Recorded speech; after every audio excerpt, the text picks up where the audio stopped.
इस गड्ढे के नीचे से सुनाई देती हैं चीखें और आज तक कोई नहीं समझा सका कि इस गड्ढे के नीचे आखिर है क्या। इस वीडियो को पूरा जरूर देखिए क्योंकि आपको इस गड्ढे के बारे में A to Z इन्फॉर्मेशन मिलने वाली है। आपने धरती के उस डायग्राम को तो जरूर देखा होगा जिसमें आपको धरती के अलग अलग परतें देखने को मिलती हैं, पर आपको ये जान के हैरानी होगी कि साइंटिस्ट आज तक जान ही नहीं पाए कि असल में अर्थ के इन पार्ट्स के नीचे है क्या। जी हाँ, आपने बिल्कुल सही सुना। आपके मन में शायद ये सवाल उठता होगा कि तब हमें स्कूल और कॉलेजेस में ये पढ़ाया क्यों नहीं गया। इसका आंसर है कि साइंटिस्ट ने जस्ट प्रिडिक्ट किया कि इसके नीचे खनिज और ऐसी चीजें हो सकती हैं जिसके बारे में हम जानते हैं, पर रियलिटी आज तक किसी ने नहीं देखा। हम कभी कभी ये सोचते हैं कि साइंटिस्ट धरती को छोड़ के दूसरे प्लेनेट पे तो जाते हैं, पर फनी बात ये है कि साइंटिस्ट को अपनी धरती से ज्यादा दूर के गैलेक्सीज और तारों के बारे में पता है। धरती के सतह के बहुत से हिस्सों को तो आज तक हमने एक्सप्लोर ही नहीं किया, ये तो फैक्ट है, पर धरती के अंदर भी आज तक हम लोग नहीं जा सके। आज तक की सबसे गहरे होल की बात करें तो वो है Kola super deep where hole, जो कि लगभग 12 किलोमीटर गहरा गड्ढा है और ये धरती का सबसे गहरा हिस्सा है जिसे इंसान ने आज तक देखा है, और ये समुद्र के सबसे गहरे पॉइंट से भी ज्यादा गहरा है और ये गहरे पोजीशन की रेस में सबसे आगे है क्योंकि इसकी गहराई 12 किलोमीटर है। और मेन बात ये है कि आज तक कोई इंसान 12 किलोमीटर से ज्यादा अंदर नहीं जा सका है। ये इंसान का बनाया हुआ एक आर्टिफिशियल गड्ढा है। 1970 के समय में सारे कंट्रीज के बीच में अंतरिक्ष एक्सप्लोरेशन और बाकी विज्ञान की फील्ड में कंपटीशन चल रही थी और धरती के नीचे की सीक्रेट्स को लगभग हर देश जानने की कोशिश में थी। सब एक दूसरे से आगे निकलना चाहते थे। कंपटीशन में रसिया बहुत आगे निकल गई थी जब उन्होंने इस गड्ढे को ड्रिल किया जिसका नाम है Kola super deep where hole, जिसके बारे में मैंने आपको अभी बताया। उस गड्ढे की एक्सपेरिमेंट दुनिया की सबसे अमेजिंग एक्सपेरिमेंट में से एक थी।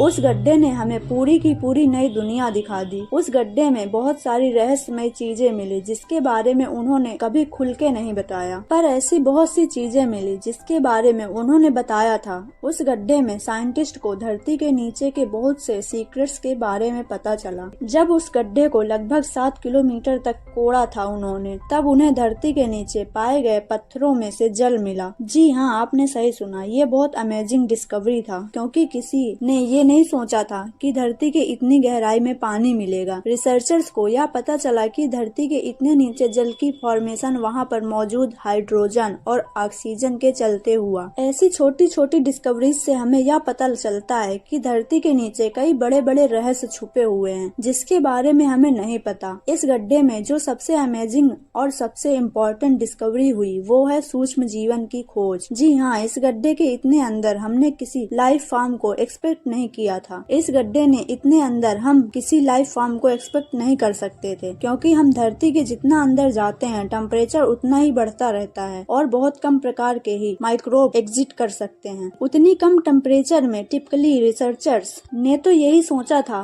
पर हुआ बिल्कुल उल्टा। सिर्फ एक ही नहीं, बहुत प्रकार के नए नए माइक्रोब्स के अस्तित्व के बारे में पता चला जो उतने टेम्परेचर में भी जिंदा रह सकते हैं और वो माइक्रोब्स बहुत पुराने रॉक में पाए गए। ये तो ऑब्वियस बात है कि धरती के अंदर जो वो पत्थर मौजूद हैं वो 2 बिलियन ईयर्स यानी इतने साल पुराना है। जी हाँ, आज भी वो रॉक्स वही कंडीशन में और इन्हीं पुराने रॉक्स में भी माइक्रोब्स मिले। रिसर्चर्स को उस होल में और भी बहुत सारे अनएक्सपेक्टेड यानी अप्रत्याशित चीजें मिली, जैसे उन्होंने ये कभी नहीं सोचा था कि उस होल में नीचे गैस भी मिल सकता है, पर उस होल के नीचे helium, hydrogen, nitrogen, carbon dioxide और भी बहुत सारी गैसेस मिली। 1994 में इस Kola super deep where hole को बंद कर दिया गया और रिसर्चर्स ने इसके बंद होने के कई कारणों को बताया। सबसे मेन रीजन जो उन्होंने पब्लिक में बताया वो है टू हॉट टेम्परेचर। उस गड्ढे के सबसे गहरे पार्ट में जो टेम्परेचर थी वो लगभग 180 डिग्री सेल्सियस थी और यह बहुत ज्यादा होता है। 100 डिग्री सेल्सियस में पानी उबलने लगता है, तो आप ये अंदाजा लगा ही सकते हो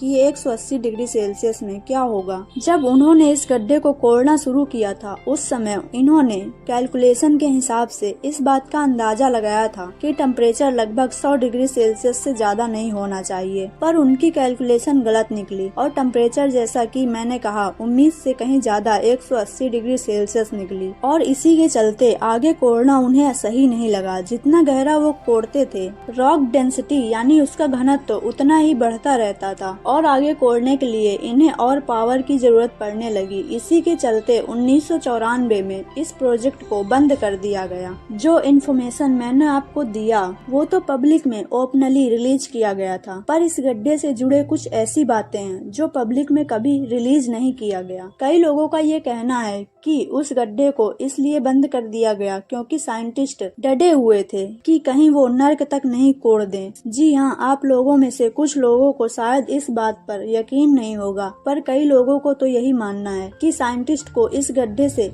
इंसान की चीखें सुनाई दे रही थी और कई रिसर्चर्स ने ये दावा किया कि ये आत्माओं की आवाज थी जो नर्क में निवास करती हैं। ये मिथिकल बात जरूर है, पर कई लोगों का तो मानना है कि इसे कोई रहस्यमय कारण के लिए बंद कर दिया गया। इसका मतलब रिसर्चर्स पब्लिक से छुपाना चाहती है कि आखिर उस प्रोजेक्ट को बंद क्यों कर दिया गया और इतना स्ट्रिक्टली क्यों। मेरा मतलब है इस जगह को पूरी तरह से बंद कर दिया गया और अगर आप इस होल को विजिट करना चाहते हो तो आप नहीं कर सकते हो, क्योंकि जब उस प्रोजेक्ट को बंद किया गया था उस समय इस गड्ढे को पूरी तरह से सील कर दिया गया था ताकि इस प्रोजेक्ट को फिर से कोई शुरू ना कर सके। अब ये पूरी तरह से बंद हो चुकी है और आप चाह के भी इसको अभी विजिट नहीं कर सकते हो। कई लोगों का मानना है कि ऐसी कोई बात नहीं है, इस गड्ढे से जुड़ी सारी बातें बकवास हैं, पर ज्यादातर लोगों का तो यही मानना है कि इस गड्ढे के नीचे नरक एग्जिट करती है। इस जगह का रहस्य आज तक किसी ने नहीं सुलझा पाया। वैसे आपको क्या लगता है, क्या धरती के इतने नीचे नर्क या वैसी कोई रहस्यमयी जगह एग्जिट करती है? नीचे कमेंट बॉक्स में लिखना मत भूलना। इस वीडियो को लाइक, कमेंट और शेयर कीजिए ताकि ये नॉलेज